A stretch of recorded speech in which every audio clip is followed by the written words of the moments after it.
What's going on, everyone? So let's talk about the Giannis, very unlikely Giannis trade. Now, look, one of those people, never say never. You never know how things are going to shape up.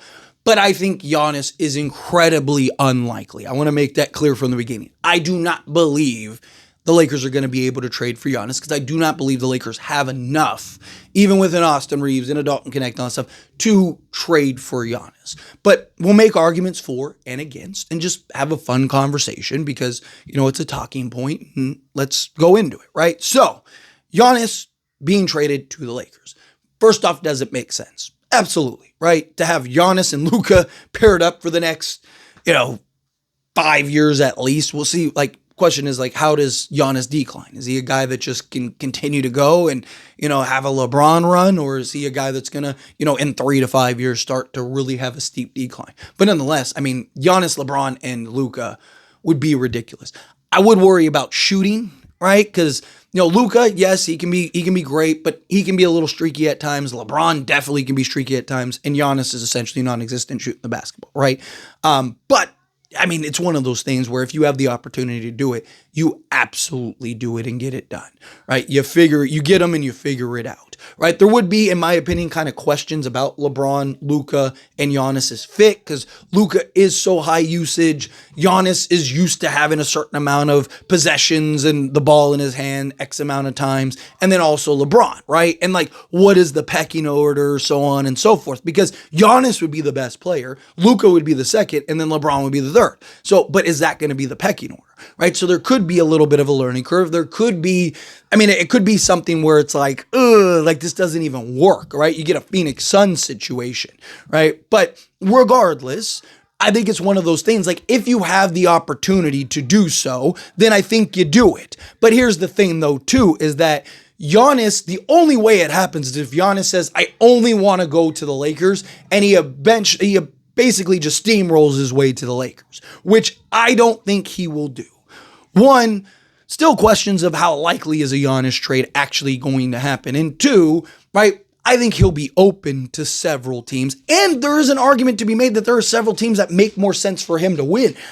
Spurs are a team that I think make a ton of sense. He could stay in the East and go to a Detroit, and him and Cade Cunningham would be fantastic. And the only teams you'd have to worry about are the Cavs and the Celtics, right? So again, I do think that there are, even just from an argument standpoint for other teams, there are several other teams that I think just make more sense for Giannis fit-wise and all of that, but also have more assets than the Lakers, have more just that they can give in order to pull it off, right? Now, the Bucks are in an interesting situation because the Bucks cannot tank. They cannot bottom out. Right? You see a lot of teams, they trade their superstar. They just want a bunch of young players and draft picks, and they just want to bottom out. Right? They cannot do that. So they need, and this could be where the Lakers kind of benefit, is, they need guys that can help them be competitive right now on top of draft picks. The problem is the Lakers don't have the draft picks to really send them to kind of balance it out, right? Yes, Austin Reeves would make a lot of sense for a Milwaukee Bucks team. Rui Hachimura would make some sense for a Milwaukee Bucks team, right? There are players that the Lakers have that make some sense just to kind of keep them afloat, keep them above water. But again, you need more than just Austin Reeves and Rui Hachimura to essentially make it work, right? So then, I don't see a path for the Lakers even player-wise. Yes, the Luka trade happened. Anything is possible. Anything is possible, right? I get that. But we also traded Anthony Davis to pull that off. We actually, gave, again, a top 10 to 12 talent in the league to get a top, 5 talent in the league, right? So there was, again, this exchange of value, right? Plus they got Max Christie and a pick and stuff like that. So again, they got not the value that they probably should have gotten, but they got good value, right? And then you look for a Giannis situation and it's unless you're trading Luka or LeBron, right? And even LeBron, is that something Milwaukee would want? LeBron doesn't know trade, so he could just be like, "Gosh, I'm not going to Milwaukee," especially with, Dame, who's going to miss a year and stuff like that. So you're stuck there. You're not trading Luka for Giannis as much as, some people might want that. And, you can make an argument for either way. But again, the Lakers wouldn't do that, right? Like it would be a bad look for the Lakers. Right. And, there's Luka's still one of, the third best player in the league, maybe fourth, if you count SGA, right? If you believe SGA is better than Luka, right? This year, definitely, but just period, right? I think Luka, you can make an argument for, is the third best player. So you're trading basically the third best player for second best player. But then also Luka, he could leave in a year. So, and he's probably not going to want to stick around. So the Bucks are probably going to be like, so we're going to trade for Luka and then he's just going to leave in a year. Like, that's silly. So even just trade-wise, I don't think that there is a path to get there for the Lakers, which is why I think it's incredibly unlikely, even if he did push and say, I only want to go Lakers. Because the problem is he has multiple years on his deal. So it's not something where it's like an Anthony Davis situation where he can be like, hey, anybody can trade for me, but if you trade for me, I'm leaving in a year and I'm going to go to the Lakers, right? Like it doesn't work that way for the Lakers. So point is that I don't see a path where the Lakers are going to trade for Giannis. I want to make that clear. But let's say the Nico Harris goes over to the Milwaukee Bucks and he's like, I got you, Rob, right? You my boy. Let's get you Luka and Giannis, right? And they end up pulling off the trade, right? Again, now the Lakers' problem are incredibly handcuffed. Right now, you do have Giannis, Luka, and LeBron. So on paper, probably the best team in the league by a landslide. But we've seen paper doesn't always translate. Being Laker fans, we know if paper always translates, Steve Nash, Kobe Bryant, Metta World Peace, Pau Gasol, and Dwight Howard would have won 5 championships, and that didn't happen. Right? Russell Westbrook, LeBron, and Anthony Davis would have won multiple championships, but that didn't happen, right? Phoenix Suns would be getting ready to win their second NBA championship, but that didn't happen, right? So it's not as simple as just putting names on the back of the jersey and that's it, right? Like, so to me, I do think that the Lakers need to make sure that, one, I think that they need to stay away from the star race, especially if they're keeping LeBron. Obviously, if there's that opportunistic trade, then yes, you look for that opportunistic trade. But outside of that, I think they need more depth. But again, let's say you went and traded for Giannis, right? So you got Giannis on the team, you got LeBron, you got Luka. Problem is like there's essentially all of your salary space. There goes any chance you have of having real depth, right?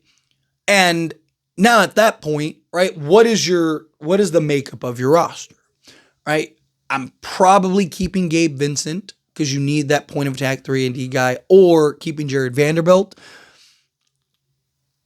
You need shooting, but yes, with Giannis and LeBron, if LeBron can, continue to put forth the defensive effort, you'd have a pretty good defensive core, right? Keep Dorian Finney-Smith. So your backcourt could essentially be Giannis, LeBron, and Dorian Finney-Smith, right? Okay, cool. So you got the size, the defensive wings, all of that, right? Like you're in good shape in that regard. You got Luka as your point, and then your 2 guard. That's where you're probably trading Dalton Connect, so you don't have Dalton Connect. Again, maybe you're trying to convince them to keep Gabe Vincent because at least he can be a 3-and-D guard. He's a little undersized, but beggars can't be choosers at that point. So your 5 would be, Luka, Gabe Vincent, Dorian Finney-Smith, LeBron James, and Giannis. And then you have a bunch of vet minimum guys off the bench as your bench depth. Bench is probably unplayable. Gabe Vincent, depending on how good or bad he could be pretty rough. Dorian Finney-Smith, he can be streaky shooting. You wouldn't have the shooting is the problem. Your shooting would be terrible. But again, offensively, with just Giannis, Luka, and LeBron, again, yeah, you could build the wall. Good luck, right? Luka loves that. And he'd have the lob threat in Giannis, and then he could just create the dribble penetration, get into the teeth of the defense, and just shoot over the top of that wall, right? LeBron can kind of do the same thing, but he's more likes to put his head down, get to the basket, right? But, you'd have Giannis, right? There is a version of that where you're, again, probably the best team in the league, but there's also a version of that where it's kind of clunky and things are not as great as it looks, right? Especially with the floor spacing and stuff that you see in today's NBA. But, in teams, like I said, they would essentially just like, hey, if Luka, LeBron, Dorian Finney-Smith, Giannis, and Gabe Vincent want to take 10 threes each a game, fine. If they want to shoot, if they can shoot the lights out and beat us, fine, we'll live with it. All 5 guys need to be in the paint, right? All 5 guys need to basically, build a perimeter, lock arms around the paint, right? Is basically what teams would do defensively just to make Giannis a jump shooter and LeBron a jump shooter. Luka is that, so he would probably be okay with that. He'd probably benefit that, but LeBron can be kind of hot and cold in that area at times, and Giannis, same thing. So I don't know if it'd be the ideal fit, but again, I think it's a pipe dream personally, right? I do. I think genuinely it's a pipe dream, but again, it's a narrative that's going around. Let's talk about it.